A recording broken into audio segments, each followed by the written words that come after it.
को मध्य प्रदेश के पूर्व मंत्री और विधायक जयवर्धन सिंह इंदौर पहुंचे। यहां उन्होंने रेसिडेंसी कोठी पहुंचकर कार्यकर्ताओं से मुलाकात की और पत्रकारों के सवालों के जवाब भी दिए। मीडिया से चर्चा में उन्होंने आरोप लगाते हुए कहा कि नरेंद्र मोदी ने अपने आम सभा में एनसीपी पर 700 करोड़ के घोटाले का आरोप लगाया था, लेकिन वहीं एनसीपी अब भाजपा के साथ सरकार में शामिल हो गई है, लिहाजा उनके सारे आरोप माफ हो गए हैं। वहीं उन्होंने सीधी में हुई घटना को लेकर शिवराज सिंह चौहान पर सीधा आरोप लगाते हुए कहा कि दलित वर्ग के विक्षिप्त व्यक्ति के साथ हुई घिनौनी हरकत के बाद मुख्यमंत्री शिवराज सिंह चौहान नौटंकी कर रहे हैं। इतनी घिनौनी हरकत के बावजूद दलित वर्ग की पहचान उजागर कर दी। शिवराज सिंह चौहान सिर्फ पैर धोने की नौटंकी कर रहे हैं और उन्हें मीडिया का फोबिया हो गया है। उज्जैन, इंदौर सहित कई जिलों के दौरे कर चुके जयवर्धन सिंह से जब टिकट वितरण का सवाल पूछा गया तो उन्होंने कहा कि यह फैसला एआईसीसी अध्यक्ष, केंद्रीय चुनाव समिति और प्रदेश नेतृत्व के शीर्ष नेताओं की जिम्मेदारी है। जल्द ही कुछ सीटों पर टिकट तय कर दिए जाएंगे। जी, जैसा आपने कहा कि अभी तक मैंने स्वयं उज्जैन की 6 सीटों पर और इंदौर की हमने दीपालपुर सीट पर दौरा किया था इससे पहले, और आज सांवेर विधानसभा पर में भी हमारा प्रोग्राम है। और हमारा विशेष ये प्रयास रहेगा कि पूरे मध्य प्रदेश में जो कमलनाथ जी की सोच है कि हमारे ब्लॉक से लेके मतदान केंद्र तक और गांव तक जो कांग्रेस के हर एक हमारे नेता हैं, कार्यकर्ता हैं, जो निस्वार्थ भाव से 5 साल काम करते हैं, उनकी पहचान हो, उनकी आवाज़ बुलंद हो, क्योंकि मतदान के दिन हर पोलिंग बूथ का कार्यकर्ता ही जितवाता है चुनाव। और इसीलिए हमारा विशेष प्रयास रहेगा कि इंदौर की जो 9 सीटें हैं, उन 9 सीटों पर, चाहे वो शहर की हो चाहे वो ग्रामीण की हो, लेकिन सबसे पहले हमारा संगठन मतदान केंद्र तक मजबूत हो। और विशेषकर हम ये जायजा लेंगे कि हर पोलिंग बूथ पर जो हमारे कार्यकर्ता, हमारे एजेंट हैं, क्या वो सक्रिय हैं, उनके क्या मुद्दे हैं, और साथ में जो कमलनाथ जी की सोच है क्या वो हर घर तक पहुंच रही है। उदाहरण की नारी सम्मान योजना की हम बात करें तो नारी सम्मान योजना के माध्यम से जो एक लाभ हर परिवार को मिल रहा है, 1500 रुपये के साथ साथ रसोई गैस की टंकी भाजपा के 1200 के रेट पे नहीं बल्कि पंजे के 500 रुपये में दी जाएगी। ये एक बड़ा मुद्दा है जिसके कारण हर व्यक्ति जो फॉर्म भर रहा है नारी सम्मान का, वो कहने की प्रभावित हो रहा है कांग्रेस के प्रति। हमारे नेता कमलनाथ जी हैं, कांग्रेस का एक एक कार्यकर्ता, एक एक नेता कमलनाथ जी के पीछे खड़ा है। पूरे कांग्रेस में एकता है और जो कार्यकर्ता कांग्रेस के भी हैं उनको भी इस बात का एहसास है कि कमलनाथ जी ने 15 महीने में जो काम किया था, चाहे इंदिरा गृह ज्योति योजना के माध्यम से जो बिजली के बिल 100 रुपये 100 यूनिट किए थे, या फिर गौ माता के लिए जो गौशालाएँ खोली थी, ये सब ऐतिहासिक कार्य थे।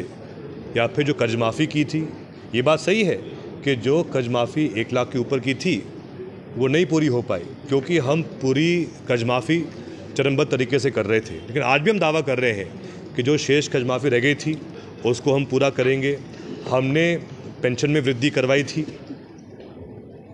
इंदौर के लिए अगर हम बात करें तो मेट्रो की शुरुआत कमलनाथ जी ने की, MOU हमने साइन किया था। आपको याद होगा हमने माता बहनों के लिए ई रिक्शा योजना प्रारंभ की थी, जिसमें 100 ई रिक्शा हमने दिए थे माता बहनों को। मैं उसके बाद आया भी था इंदौर, और लगभग उन हितग्राहियों को प्रति माह 30,000 रुपये मिल रहे थे।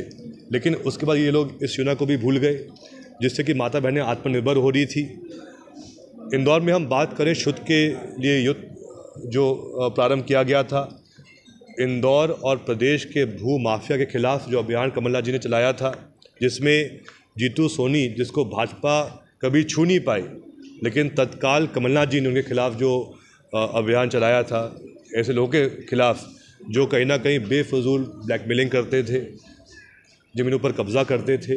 तो इससे कहीं ना कहीं जनता इस बात को याद रख रही है कि चाहे कमलनाथ जी को सिर्फ 15 महीने मिले थे, लेकिन उन्होंने वो काम करके दिखाया जो भाजपा के लोग 15 साल में नहीं कर पाए थे। तो आज भी हमें पूरा विश्वास है कि कांग्रेस का एक एक कार्यकर्ता कांग्रेस के साथ खड़ा हुआ है। वो चाहता है, और सिर्फ कांग्रेस ही नहीं बल्कि जो आम जनता है, जो ना तो जुड़ी हुई है भाजपा से, ना वो जुड़ी हुई है कांग्रेस से, जो निष्पक्ष जो लोग हैं, जो अपने काम से मतलब रखते हैं, वो भी चाहते हैं कि एक बार कमलनाथ जी को 5 साल का मौका मिलना चाहिए। कांग्रेस के उत्साही नेता, कांग्रेस के सांसद भी वापस। राहुल गांधी जी के भारत जोड़ो यात्रा के बाद जो उनकी पूरे देश में लोकप्रियता में जो वृद्धि हुई है, इससे भाजपा ही घबरा रहे हैं। आप स्वयं विचार करें कि हिमाचल में, कर्नाटक में, जहाँ राहुल जी की यात्रा जहाँ से गुजरी थी, वहाँ कांग्रेस को एक तरफा जीत प्राप्त हुई है। वही हमको माहौल दिख रहा है मध्य प्रदेश में भी, राजस्थान में भी, यहाँ तक कि तेलंगाना में, जहाँ पहले शायद पिछले 7-8 साल में कांग्रेस इतनी मजबूत स्थिति में नहीं थी, लेकिन राहुल जी की यात्रा के बाद आज जो सर्वे तेलंगाना में भी आ रही है, वहाँ पर भी कांग्रेस को पूर्ण बहुमत दिखती हुई ऐसा अभी संभावना है। तो राहुल जी को अब पूरा देश चाह रहा है कि वो हमारे भावी प्रधानमंत्री बने। ये सब देखकर भाजपा ही षड्यंत्र कर रही है, लेकिन जो इनके ये जो हरकतें हैं, इससे कोई लाभ भाजपा को नहीं मिलेगा। उल्टा राहुल जी के प्रति सहानुभूति बढ़ रही है पूरे देश में। उनका कद वैसे इतना बड़ा है कि उनके पास सांसद का पद हो या ना हो, फिर भी जनता उनको दिखना चाहती है, जनता उनके पीछे खड़ी है। हमें आज भी विश्वास है न्यायपालिका पर, और जब ये पूरा मामला सुप्रीम कोर्ट पर जाएगा, हमें विश्वास है कि राहुल जी को न्याय मिलेगा। अच्छा, काम करना चाहिए। मेरा इसमें अभी यही मत रहेगा, सबसे पहले इस बिल को टेबल होने दीजिए सदन के अंदर। जब वो एक बार प्रस्तुत किया जाएगा तो ही इसमें हम स्पष्टीकरण कर पाएंगे। लेकिन इसमें सुनने में आ रहा है कि जो बातें सामने आ रही है कि चाहे जो अनेक जो डाइवर्सिटी हमारे भारत में है, चाहे जो लोग हमारे मुस्लिम समाज के हो, क्रिश्चियन समाज के हो, सिख समाज के हो, जैन समाज के हो, या फिर हम बात करें अनुसूचित जनजाति की, अनुसूचित जाति की, तो स्वयं भाजपा के लोग कह रहे हैं कि कुछ अलग से प्रावधान किए जाएंगे। तो फिर वो कैसे होगा यूनिफॉर्म? तो इस पर ज़रूर स्पष्टीकरण भाजपा दे कि क्या सभी के लिए सब कुछ यूनिफॉर्म रहेगा, और अगर नहीं तो फिर वो कैसे यूनिफॉर्म कहलाया जाएगा। मोदी जी भी आ जाएं, अमित शाह जी भी आ जाएं, सबका स्वागत है, हमें कोई आपत्ति नहीं है। बहुत जो घटना सीधी में हुई, बहुत दुखद घटना है। शायद मैं सिर्फ मेरी बात नहीं कर रहा, शायद आप सब, हम सब भी उस वीडियो को पूरा देख नहीं पाए होंगे, क्योंकि वो इतनी दुखद घटना है, और जो उस व्यक्ति का व्यवहार था अपराधी का, समझ के परे है कि शायद जो उस व्यक्ति ने किया है शायद कोई जानवर ना करे। लेकिन इसके साथ साथ कहीं ना कहीं ये बात भी सामने आ रही है कि अपराधी भाजपा के विधायक का प्रतिनिधि भी था। उनकी फ़ोटो भाजपा के अलग अलग मंत्रियों के साथ भी सामने आई है फेसबुक पर। तो कहीं ना कहीं जो सत्ता का नशा भाजपा के नेताओं में आ गया है, जो इनमें घमंड और अहंकार आ गया है, ये उसका प्रतीक है ये घटना। और इसमें एक और बात हम सबको विचार करनी चाहिए है कि जब कोई भी हमारे जो साथीगण हैं अनुसूचित जनजाति के, अनुसूचित जाति के, जब उन पर कोई ऐसा केस होता है तो हमेशा उनकी जो पहचान है वो गुप्त रखी जाती है, उनको कभी भी कैमरे के सामने नहीं लाया जाता है।